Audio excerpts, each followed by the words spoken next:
አቴሽ 10 ጊዜ ምጥት ሂድት ከሚለው ባህሪ ውጪ መርጃን ተመችቷታል። መርጃን ቢያንስ አቴሽ ጥሩ ለውጥ እያመጣ እንዳለ አርጋ ነው የምታስበው። ምክንያቱም ፍቅራቸው ከጊዜ ወደ ጊዜ እየጨመረ እየመጣ ነው። እሷን ተለይቶ በጭራሽ ምንም ነገር ማድረግ አይችልም። በአንድ በኩል አስሊ መርጃን ለመግደል ያደረገችው ሙከራ ከባድ ጥፋትና ከባድ ጸጸት ውስጥ እየከተታት ነው። በመጨረሻ ሙዜን ትክክለኛውን ነገር አውቃለች። ግን ምንም ቢሆን ልጇ ስለሆነች በመጨረሻ የሰራችውን ጥፋት እንዳላጠፋች አርጋ በመቀበል ስህተቶቿን ለመሸፋፈን እየሞከረች ነው። ነዚር በዚህ ሁሉ መሃል ጣልቃ ገብቷል። ነዚር አሁን መርጃ ላይ ተኩሶባታል የተባለውን በውሸት በእነ አቴሽ የሚሳድደውን ሰው ከፍሎታል። ይህ ሰው ምንም አቴሽ እሷ ላይ አልተኮሰባትም። ነገር ግን ከዚህ ቀደም ከማርጃን ጋር ጠብ ነበረበት። በዛ ጠብ መሰረት አሁን ይተኩስባታል ተብሎ የሚገመት ሰው ነው። ነዚርን ክፈለኝ እያለው ነው። ነገር ግን እነ አቴሽ ደረሱበት። እነ አቴሽ አሁን የመጡት የእህቱ ቤት ነበረ። አቅጣጫውን እየተከተሉ መጡና አቴሽ እዚህ ጋ ነው እናንኳኳ ወይስ እያለ እዚህ ጋር ጀማል እየጠየቀው ነበር። በተለይ ጀማል አቴሽን ተረጋጊውልን፣ እንዴትን ተቆጣጠር፣ እሷ እህቱ ናት ገባ እያለው ነበረ።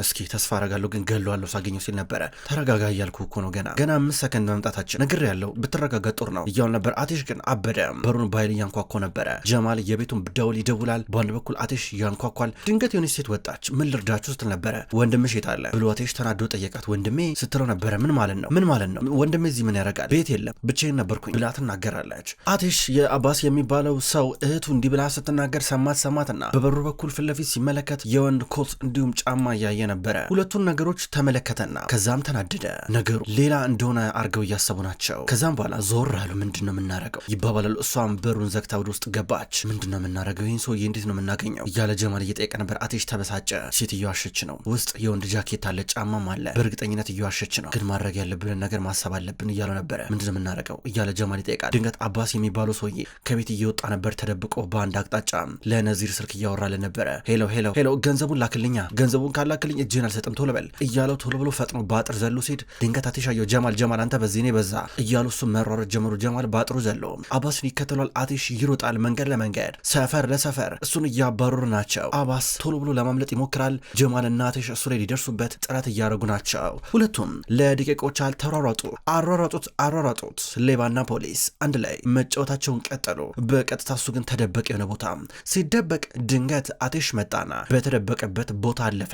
አባስ ግን አቴሽን ማምለጥ ብቻ ሳይሆን ጉዳት እሱ ላይ አርሶ ማምለጥ ነው የሚፈልገው። በእጁ የሆነ ሰላታማ ነገር ይዞ ነበረ። አቴሽ ጀርባውን ሰጥቶ ነበረ። አባስ ቶሎ ብሎ መጥቶ እጁን ቆረጠው። አቴሽ በዚህ መንገድ ግራ እጁን ሲቆረጥ ግራ እጁን ደገፍ አድርጎ እያመመው እጁ ሲደማ ድንገት በግርግጫ መጥቶ አባስ የያዘውን ሰላታማ ነገር ያስጥሏል። አባስ ከዛም ይሮጣል። አቴሽ እጁን ደገፍ አድርጎ ደግሞ በጣም እንዳይፈስበት ቁስሉን በእጁ ሸፍኖ ይሮጣል። ድንገት ጀማል የመጣው ከአባስ በፊት ለፊት በኩል ነበረ። አቴሽ ደግሞ በጀርባ ሁለቱም መፈናፈኛ አሳጡት። እሱ የት ላምልጥ እያለ ሲጣደፍ በድንገት የሆነ ቀይ መኪና መጣ፣ ገጨው፣ እዛው ገደለው። በአንድ በኩል ጀማል ጭንቅላቱን እያዘ ነበረ። አቴሽም ፈጥኖ ወደ አባስ ይመጣል።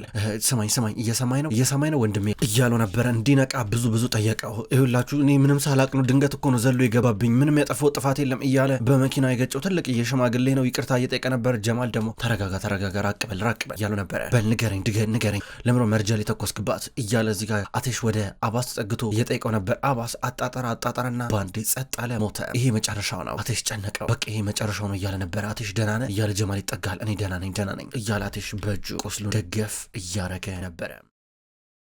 በሌላ በኩል መርጃን ቤት ውስጥ ናት። አቴሽ ምንጊዜም ወደ ቤት ሲመጣ ውጪ ወጥቶ የሆነ ነገር ይዞ እንደሚመጣ ነው የምታስበው። አሁን ደግሞ ሌላ ያልጠበቀችው ነገር ይዞ እየመጣ ነው። የምጁ ቆስሏል። መርጃን እጅ ምን ሆነ ብላ ተንሰፍስፋ እየጠየቀችው ነበር። እሱ እጁ ተቆርጧል። በድንጋጤ መንፈስ እያያን ነበረ። ልታባብለው እየሞከረች ነው። እሱ እንደዚህ በሆነበት አጋጣሚ ሁለቱም በጣም ተቀራርበው እየተያዩ እያለ ድንገት ሙዜን እንዲሁም አስሊ እየመጡ ነበር። ምን እየሆነ ነው ያለው እዚህ ጋር እጅ ምን ሆነ ነው ብላ ሙዜን እየጠየቀች ነበረ። እጅ ምን ሆነ ነው ብላ ተንሰፍስፋ እየጠየቀችው አቴሽ ምን ሆነ ነው ብላ አስሊም እየጠየቀችው ነበር። ምንም አሉ ትንሽ የጨረት አጋጥሞ ነው እያለ ነበር። የምን ጨረት ስለምን ጨረት ነው የምታወራው? ይሄው እጅ ደምቷል እኮ እርዳታ ያስፈልጋል እያሉ እየጠየቁን ነበር። አባስ የሚባለው ሰውዬ ከእጃችን አመለጠ፣ እሱ ነበር የቆረጠኝ ብሎ ተናገረ። አስሊ ስራዋን ስለምታቅ በዝምታ ተዋጠች። ሙዜንም ብትሆን የአስሊን ስራ ስለምታቅ በጥርጣሬ መንፈስ ሆና በፍርሃትም ሆና ስታያን ነበረ። ድንገት እኮ ልንይዘው እኮ ነበረ። ድንገትን በቃ ልንይዘው ስንል ድንገት መኪና መጣና ገጨው። በመጨረሻ ትንፋሹ ነገር ይነግረኝ እየፈለገ ነበረ። ነገር ግን አልቻለም። በቃ ሞተ። በጣም ያሳዝናል። ነፍሱን ያጠገበው ነበርኩኝ በቃ ሲል እያለ ይናገራል። ግልጽ ነው በቃ ሊበቀለኝ ፈልጎ ነው ከስራ ስላባረርኩት። በጣም ይገርማል። መያዝ ነበረበት፣ የዋጋውን ማግኘት ነበረበት። ግን በመጨረሻም ፈጣሪ ያለው ነው የሚሆነው። አንተ ግን ምንም ስላልሆንክ ፈጣሪ ይመስገን ስትለው ነበረ። አቲሽ መርጃን ንጹህ ልብ እንዳላት በትህትና እንደዚህ እንደምትለው ያውቃል። ለነ አስሊና ሙዛይን ግን ይህ ንግግር በጭራሽ የማያዋጥላቸው ነገር ነው። ከዛ እሱ ከኪስ ውስጥ ስልኩን እያወጣ ነበር። በቃ እየደወሉልኝ ነው መጣሁ ብሎ ወጣ። አስሊ ፈጥና ትከተለዋለች። ሙዛይን እንዲሁም እዚህ ጋር መርጃን ቀሩ። ሙዛይን ዝም ብላ መርጃና እየቻት መርጃን እየተጨነቀች ነበረ። ፈራ ተባ እያለች ነበረ። በድንገት ሙዛይን በአንድ የተቀየረችባት። ሙዛይን ፈጥና ቶሎ አንገቷ ላይ ነበር የወጣችው።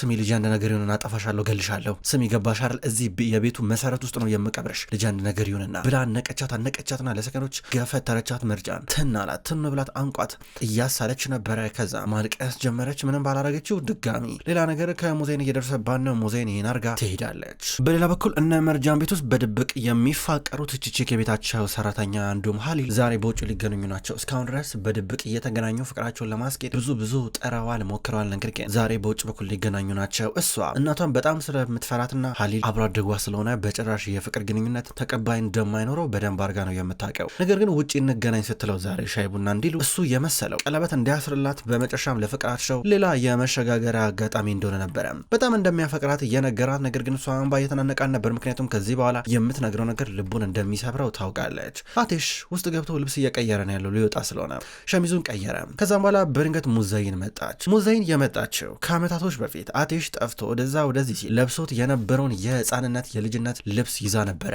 አንድ ነገር ላስታውሰ አለችው። ይህን ልብስ አልጋው ላይ እየወረወረች አንድ ቀን ይኸውልህ የሆነ ልጅ ይሄን ልብስ ለብሶን ይጋ መጥቶ ነበረ። መሄጃ የለውም ነበረ። በጣም ፈርቶ ነበረ። እህቱን በማይሆን አደጋ አጥቶ ነበረ። በማይሆን ነገር እሱም ከባድ ዋጋ እየከፈለ ነበረ። እህቴን ገደሉብኝ ብሎ እያለቀሰ ነበረ እና እኔም አስጠጋሁት። እናም ጠየቅኩት፣ ምንድነው የምትፈልገው? ምንድነው ሀሳብ ብዬ ጠየቅኩት እያለች ስትናገር ድንገት መርጃን ወደ መኝታ ክፍሏ እየመጣች ነበር። ሙዛይን የምትገኝ እነሱ መኝታ ክፍል ነበረ። መርጃን በሩን ከፍታ ልትገባ ስትል በረጋ ሆነ የሆነ ድምፅ ሰማች። እኔ ያን ልጅ አሳደግኩት፣ አቅም የለውም ነበር፣ እርዳታ የለውም ነበር፣ ሚረዳው የለውም ነበረ፣ በሬን ለሱ ከፈትኩለት እያለች እየተናገረች ነበረ። ልቡ በብዙ ነገር ተጎድቶ ነበረ። እኔ እንደ እናት ሆኜ ልቡን የቆሰለውን የተጎዳውን ልብ አከምኩለት እያለች ስትናገር ነበረ። እሱ ልብ ውስጥ ያኔ እሳት ነበር የሚዘንበው። አሁን በልስኪ ንገረኝ፣ ያኔ ነገርከኝ፣ አሁን ከአመታቶች በኋላ ምናልባት ዋና ዓላማ ከተረሳ አለችው። አቲሽ አሁንም ቢሆን ድሮ የሚያስበውን ነገር ከረሳው የበቀል መንፈሱ ከሱ ለቆ ከወጣ ቼክ እያደረገችው ነበረ። አቲሽ ከአመታቶች በፊት ከሙዛይን ጋር ቁጭ ብላ ያወራውን ነገር አስታወሰ። ልጅ ነበር ያኔ። ምንድነው የምትፈልገው ብላ ጠይቀው ነበረ። እሱም ከዛ በቀል ነው የምፈልገው፣ ሃይደርና ጠቅላላ ቤተሰቡን በሙሉ ዋጋ ማስከፈል ነው የምፈልገው ብሎ የነገራን ነበረ። እሷም ብትሆን ሃይደርን ስለማትወደውና ጠቅላላ ቤተሰቡ ላይ ጥላቻ ስላለባት በጣም ጥሩ ብላ እየሰማችው ብዙ ነገር እንደምታግዘው ነግረው ነበረ። ልጅ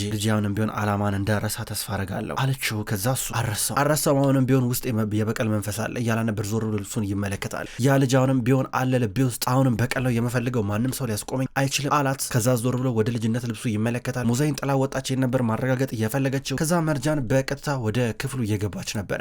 ገባች። ስትገባ ዞር ብሎ ተመለከታት። እየገለማመጣት ነበረ። ያ እሷን የሚጠላበት መንፈሱ እየተቀሰቀሰ ነበረ። ግን ደግሞ ከበደው። እሷ ትኩር ልብሱን እየተመለከተችው ነበረ። ቺቺክና ሀሊል ተረጋግተው ምግባቸውን እየበሉ ናቸው። ከዛ እሱ ምግቡን በልተው ከጨረሱ በኋላ ቀለበት ሊያስርላት ቀለበቱን አወጣ። የኔና ያንተ ነገር አይገጥምም አለችው። እኔ እናንተ በጭራሽ ተስፋ የለንም አለችው። ምን እያለች ነው ቺቺክ እያላን ነበረ። እናቴ አትፈቅድም፣ አውቀዋለሁ ይሄን ግንኙነት ካንተ ጋር መጀመሪያም ሲጀመር ስህተት ነበረ አለችው። ምን ማለት ነው? ከባድ ጊዜዎችን እኮ በየትኛው ማቅጣጫ ሊመጡ ይችላሉ፣ ነገር ግን እሱን ደግሞ ማለፍ አለብና እያላን ነበረ። ማልቀስ ጀመረ ቺቺክ። እንደዛ እኮ አይደለም፣ እኔና አንቺ እኮ እንፋቀራለን፣ አፈቅርሻለሁ፣ ታፈቅርኛለሽ፣ ዋናው ነገር መፋቀሩ አይደል እንዴላታል። አይሆንም በቃ አይሆንም እያለችው ነበር። ቺቺክ ብዙ ነገሮች እንሻገራለን፣ እመኚኝ፣ ፍቅራችን ብዙ ነገር መሻገር ይችላል ትላለች። በልደና ሆን ብላው እየሄደች ነበር። እሱ እያለቀሰ ቆሞ ያያታል። አቲሽ በሌላ በኩል አልጋ ላይ የተቀመጠውን የልጅነት ልብሱን አነሳና ሶፋ ላይ ያስቀመጠው ቁስል ላይ ሄለን የመጣሁት እያለችው ነበረ። ዝም ብሎ ተመለከታት። ቀስ ብላ የሸሚዙን ቁልፍ እየፈታች ነበር። ፈታች። ከዛ በኋላ ጀርባውን ሰጥቷት ተቀመጠ። ቁስሉን ቢሆን ነገር እየጠራረገችለት ይሄ ልጅነት ልብስ ነው አይደል አለችው። ምንድን ነው እያላ ነበር። አይ ምንም ለማወቅ ስለምጓጓ አለችው። ምኑ ለማወቅ መጓጉ እያላ ነበረ። ስለ ልጅነት እያለችው ነበር። እሷን ብትሆን ከነ ታሂር ጋር ጥሩ ጊዜ ጥሩ ልጅነት እንደነበራት እየነገረችው ልቡን ስትነካው ዛሬ ለእኔ ብለህ ህይወትን አደጋ ላይ ጥላል፣ ድጋሚ ግን እንደዚህ ነገር እንዲፈጠር አልፈልግም እያለችው ስለ ልብሱ ማውራት ጀመረች። ታውቃለህ ይሄ ሹራብ ልክ ታሂር እንደሚለብሰው አይነት ነበረ። ታሂር የሱ ምርጡ ከለር ይሄ ነበረ፣ ይሄን ከለር ይወደዋል ትላለች። ቀይ ሹራብ ነበረ። ከዛም በኋላ ጥቂት እያወሩ በቀጥታ እሷ ጥላው ትወጣለች። በሌላ በኩል አስሊ ነዚርን ተደብቃ ማግኘቷን አላቆመችም። ነዚር የሆነ ፓርክ ውስጥ ሆኖ እየጠበቃን ነበር። በድንገት አስሊ መጣች። አካባቢውን ከቃኘች በኋላ በጥንቃቄ አብራው መታ ተቀመጠች። ነዚር ሰውየው መቷል አለችው። አውቃለሁ እያለ ነበረ። ደነገጠች። እንዴት እንደሚያውቅ እንዴት እንዳወቀ ራሱ አልገባትም ነበረ። ነገር ግን ሲጀመር ሰውየውን አባስን የገጨው ሰው ራሱ የነዚር ቅጥረኛ ነበረ። በዛች በቀይ መኪና መጥቶ ከግጨው በኋላ በቀጥታ ለነዚር ደወለለት። አቶ ነዚር ስራዬን ጨርሻለሁ፣ ሰውየው ሞቷል፣ ችግር የለም፣ ሁሉም ነገር ጸርቷል፣ መረጋጋት ትችላለህ እያሉ ነበር። ነዚር አመሰግናለሁ ብሎ ስልኩን ይዘጋል። አሁን ነዚር አውቃለሁ ሁሉም ነገር ደርሼበታለሁ እያለ ነበረ። የሚገርመው ነገር ያ ሰውዬ ንጹህ እንደሆነ ምንም ነገር እንዳለጠፋ ቢታወቀስ ብላ ጠየቀችው። ምንም አይነት እድል የለም ለሱ አስሊ፣ እርግጠኛ እኔ በቀላሉ የምሸወር ሰው አይደለሁም። መርጃን ያኔ የማይረባ ከካምፓኒ አባራው ነበረ እና ያው የተባረረበት ምክንያት ትንሽ ያናደል ያበሳጫል እሱ እና ግልጽ ነው ይሄን ነገር እሱ ሊያደርገው እንደሚችል በማለት ነገር አጥሩሽ እንግዲያውስ ነገሩ ካበቃለት ካለቀ አሁን ነገሩ ከተረጋጋ ምንድነው ከዚህ በኋላ የምናደርገው በማለት ጠየቀችው። ገና ደግሞ እኔና አንቺ የምንሰራው ስራ ይኖራል። ምን እንደምፈልግ ታውቂያለሽ። እኔ መርጃን ነው ፈልገው፣ ሁለታችንም ማቀራረብ መቻል አለብሽ። እሺ መርጃን አመተሽ እንድታስረክብ ይፈልጋለሁ፣ ነገር ግን እጎዳታለሁ ምናምን ብለሽ ብታስቢ ምህረት አይኖረኝም ከባድ ነው በማለት እያስጠነቀቀ ነበር። ችግር ለማመጣልሃለሁ ብላው ትወጣለች። መርጃን ለአቴሽ እጁ ላይ ትንሽ ሕክምና ካረገችለት በኋላ አሁን መልሶ ሸሚዙን እያረገ ነበረ። ሸሚዙን እያለበሰ እሷ በኋላ በኩል ሆና እያስተካከለች አንዳንድ ነገር ሊሄድ ነበር። ጥላት እጁን ያዘችው። እጁን ስትይዘው ደንግጦ እያያን ነበር። እንዴት ያዘችኝ ብሎ ከዋለ እሷን ብትሆን እጁ እንደዚህ እንደያዘች ቀረች። ምንድን ነው እያለ ይጠይቃት ነበረ። እኔ ያው እንትን ታይር ልፈልገው በቃ ወስኛለሁ፣ እሱም ማፈላለግ አለብኝ እያለች ነገረችው። ደንግጦ ይመለከታታል። ዞራ ታይር ማለት እሱ ራሱ ነው፣ እሱን ልታገኝ የምትችለው። ገረመው። ግን ታግዘኛል አትግዘኝም ብላ ጠየቀችው። አንተ የምታግዘኝ ከሆነ እሱ ማግኘት ይቀላል ይሆናል አለችው። ደንግጦ እየተመለከታት ነበር። ምን ብሎ እንደሚመልስላቱላ ግራ እየገባው ያለ ይመስላል። በሌላ በኩል ምግብ እየቀራረበ ነው። ድንገት ሙዜን እየመጣች ነው። ከደረጃው እየወረደች በአንድ በኩል ደግሞ ነርሚን እና ሃይደር በሰላም ቁጭ ብለው ቡናቸውን እየጠጡ ናቸው። ድንገት በር ተከፈተ። በር ሲከፈት የገባው ሪዛ ነበር፣ የሃይደር ወንድም ወደ ውስጥ ሲገባ ሃይደር ሲመለከተው ደነገጠ። ነርሚንም ደነገጠች። በቃ እሱ ከመጣ ችግር እንደሚፈጠር ነው የሚያስበው። ሙዜን አየችው፣ እሷን ብትሆን ደነገጠች። ከብሎ ሲያት ወንድሜ እንኳን ደህና መጣ አትለኝም እንዴ እያለ ነበር ሪዛ። የመርጃን አጎት ሁላችሁም ሰላም ብያለሁ ብሎ ሰላምታ እያቀረበ መርጃን ድንገት ስትመጣ አጎቷን አቀፈችው። የኔ ቆንጆ ልጅ እያለ እያቀፋን ነበረ። አቴሽን ከዛ አየው ሪዛ አቴሽን ሲያየው ከዚህ ቀደም የሚያውቀው ነበር ይመስለው አስተያየቱ። አቴሽን ዝም ብሎ አየውና አንተ ማለት አቴሽ መሆን አለብህ፣ አውቃለሁ ፊት አዲስ አልሆነብኝም እያለው ነበረ። አቴሽ በእልና በንዴት ሆኖ ሪዛን ያየዋል። አቴሽ ሪዛን በጣም ነው የሚጠላው። በልጅነቱ ከሃይደር ባልተናነሰ መንገድ ብዙ ግፍ አድርሶበታል።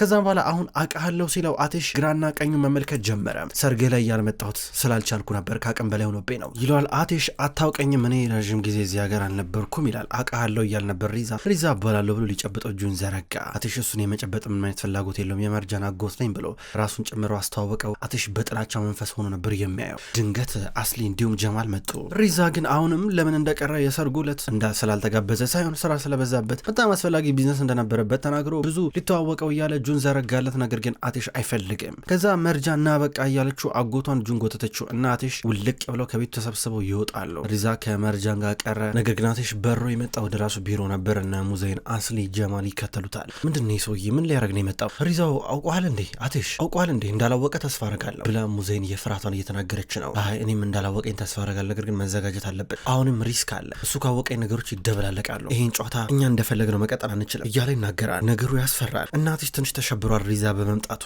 ነገሩ ከጠበቁት ውጪ ነው። የምናረገውን ነገር እናረጋለን። እንግዲህ በመጨረሻም ሪዛ የሚባለው ሰው ሰይጣን ነው፣ ሁላችንም መጠንቀቅ አለብን እያለች ደግሞ ሙዜን ትናገራለች። ሁላቸውም ከዚህ በኋላ ጠንካራ መሆን እንደሚጠበቅባቸው ይነጋገራሉ። ስሙ በመጀመሪያ እድላችን ነዚርን ከዛ ካምፓኒ ማባረር አለብን፣ ምክንያቱም ከነዚር የባሰ ሌላ ጠላት ሪዛ መጥቶብናል። ሪዛ በጣም ከባድ ሰው ነው የሚሆንብን እያለ ነበር አቴሽ። በሌላ በኩል አሁንም ቢሆን ሀሊል እየተከተላት የሚገኘው ቺቼክን ነው። ቺቼክን ይቅርታ ጠይቃት የጠፋው ነገር ካለ እንደሚያፈቅራት እየነገራት አልቅሳ አብረን መሆን አንችልም ብላው ጥላው ሄደች። ሁለቱም ለዛሬ ለነሱ ጥቁር ቀን ነው። በሌላ በኩል መርጃን ወደ አቴሽ ቢሮ እየመጣች ነው። ለራሱ አቴሽ ተናዷል፣ ተበሳጭቷል፣ ብስጭት ውስጥ ነው ያለው። ከዛ አብረኝ ትፈልገዋለህ ታሂርን? አትፈልገውም አለችው። ስራ ላይ ነኝ ሌላ ቀን አላት። እሷ ግን ማቴር ከሆነ እኔ ሄዳለሁ አለችው። ከዛ በኋላ ልትወጣ ነበር። እንግዳውን ጥለሽ ልትሄጂ ነው እንዴ እያላን ነበር። በር ጋር አስቆማት። ታሂርን ማግኘት አለብኝ ያለችው ነው። ውስጥ እየተጨነቀ ነው፣ እሱን ማግኘት አለብኝ ብላ ስትናገር ገርሞት እያያን ነበረ። አትንቀሽቀሽ አብረን እንፈልጋለን አልኩሽ እኮ እያለን ነበረ። እሺ ብላ ወጣች። በሌላ በኩል ሃይደር እንዲሁም ሪዛ አብረው እየወሩ ናቸው። ሃይደር ሪዛ ምን ልትሆን መጣ እያለው ነበረ። ወንድሜ እንግዳ እንደዚህ ነው እንደምትቀበለው፣ ከብዙ ጊዜ በኋላ ስንገናኝ እንደምትቀበለ ይለዋል። ለምን መጣ? ችግር ፈልገን የመጣ አውቃለሁ ሲለው ሪዛ ግልጹን ነገረው። አዎ ገንዘብ ፈልጌን የመጣሁት ኪሳራ ውስጥ ነኝ አለው። ከዛ ሃይደር የምን ገንዘብ ነው የምታወራው? እኔ ገንዘብ የለኝም ሲለው፣ ስማ ከዚህ ቀደም አንተን ብትሆን እኮ ኪሳራ ውስጥ ገብተህ አግዤ ነበረ። ከዚህ ቀደም በህገወጥ የሰዎች ዝውውር ምን አይነት ፋይል እንዳለበት ታውቃለህ አይደለ? ያ ፋይል እኔ ጋር አለ፣ ብዙ ሰዎች ጋር አለ እና ምናልባት እኔ የሆነ ነገር ከሆንኩኝ አንተም ካልተባበርከኝ ያ ፋይል ወጥቶ የት እንደሚሄድ አንተ አታውቅም እያሉ ነበረ። ሃይደር ደነገጠ። ልታስፈራራኝ ህይወቴ ልታመሰቃቀል ነው ወይ የመጣው እያሉ ነበረ። እያልኩ ያለው ተባብረን እንስራ ነው የምለ፣ እሱን እኮ ነው የምለ እያለ ሪዛ ሊያግባባው ሞከረ። ሳቀበት። ስማ አውቃለሁ አንተ ብልጥ እንደሆነ፣ ነገር ግን ከአንተ የበለጠ ደግሞ ብልጦች በዚህ ምድር ላይ ያሉ፣ ይህ እንዳረሳ ይለዋል። ደንግጦ ያስባል። ውድ ተመልካቾች ተመልካቾች እንኳን ወደ ቅጠል ቲቪ ዩቲዩብ ቻናል በሰላም መጣችሁ። ክቡራን ተመልካቾች የድራማ መሀል ልብ ነው። መሀል ልብ ድራማ ከዚህ በኋላ በቅጠል ቲቪ ዩቲዩብ ቻናል ወደ እናንተ ዘውትር በተመሳሳይ በዚሁ አቀራረብ ይቀርባል። አቀራረቤ የተመቻችሁ ክቡራን ተመልካቾች ሁልጊዜ ዘውትር እየመጣችሁ እንድትከታተሉ እጋብዛለሁ። ይህን ቻናል ሰብስክራይብ ያላደረጋችሁ እስካሁን ድረስ ሰብስክራይብ በማድረግ እንድትቀላቀሉን ጠይቃለሁ። ይህን ቪዲዮ ላይክ እንድታደርጉም ጠይቃለሁ። ሁሉ ተመልካቾች በሁለተኛው ድራማ በዘውድ ድራማ ደግሞ በሌላ ቀን የመጣ ይሆናል። እሱ ድራማ አልተጠናቀቀም። እሱንም ቢሆን በተመሳሳይ አቀራረብ በተለያየ ቀን ወደ እናንተ ይዤ የመጣ ይሆናል። ሁሌም ስለምትከታተሉኝ በጉጉት አመሰግናለሁ። በቀጣይ በአዳዲስ ቪዲዮ እስከምንገናኝ ድረስ በያላችሁበት መልካም ቆይታ ይሁን።